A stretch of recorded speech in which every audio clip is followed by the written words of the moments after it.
খাগড়াছড়ি বাজারে ফুটপাত ও সড়ক দখল করে গড়ে ওঠা অবৈধ স্থাপনার বিরুদ্ধে উচ্ছেদ অভিযান পরিচালনা করেছে ভ্রাম্যমাণ আদালত। খাগড়াছড়ি থেকে বিপ্লব তালুকদারের প্রতিবেদনে দেখুন বিস্তারিত। আজ মঙ্গলবার বেলা 12:30 থেকে 2 ঘণ্টাব্যাপী বাজারে এই অভিযান পরিচালনা করা হয়। এই সময় খাগড়াছড়ি বাজারে ফুটপাত ও সড়ক দখল করে গড়ে ওঠা অবৈধ 3টি দোকানকে ভ্রাম্যমাণ আদালতের মাধ্যমে 6,000 টাকা জরিমানা করেন জেলা প্রশাসকের নির্বাহী ম্যাজিস্ট্রেট নুসরাত জাহান ও নোমান ইবনে হাফিজ। শহরের শুটকি বাজার, পান বাজার, সবজি বাজার, মসজিদ মার্কেট এলাকায় অভিযান পরিচালনা করা হয়। উচ্ছেদ অভিযানের নেতৃত্ব দেন খাগড়াছড়ি পৌর প্রশাসক নাজমুন আরা সুলতানা। উচ্ছেদ অভিযান চলাকালে পৌর প্রশাসক নাজমুন আরা সুলতানা জানান, যতদিন অবৈধভাবে ফুটপথ ও সড়ক দখল করা হবে ততদিন এই অভিযান চলবে। কাউকে ফুটপথ ও সড়ক দখল করতে দেওয়া হবে না।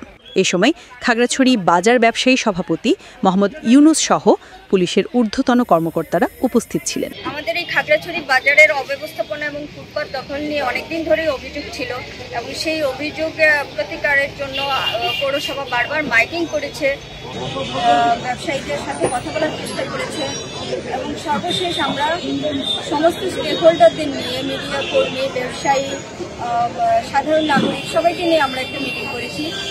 সেখানে আমাদের ব্যবসায়ী সমিতির সভাপতি বলেছেন যে তিনি কিছুটা সময় নেবেন এবং প্রত্যেকটি ব্যবসায়ীর কাছে যেন আমাদের মেসেজটি পৌঁছে, সেজন্য তার উদ্যোগে আমরা বাজারে 3টি মিটিং করেছি। আজকে আমরা যেহেতু এটা সতর্কতামূলক একটা অভিযান ছিল, সেক্ষেত্রে আমরা 3টা দোকানে 2,000 করে 6,000 টাকা করে জরিমানা করেছি। পরবর্তীতে যদি তারা এই আইন আবার না মানে, সেক্ষেত্রে জরিমানার পরিমাণ এবং সংখ্যা দুইটাই বৃদ্ধি।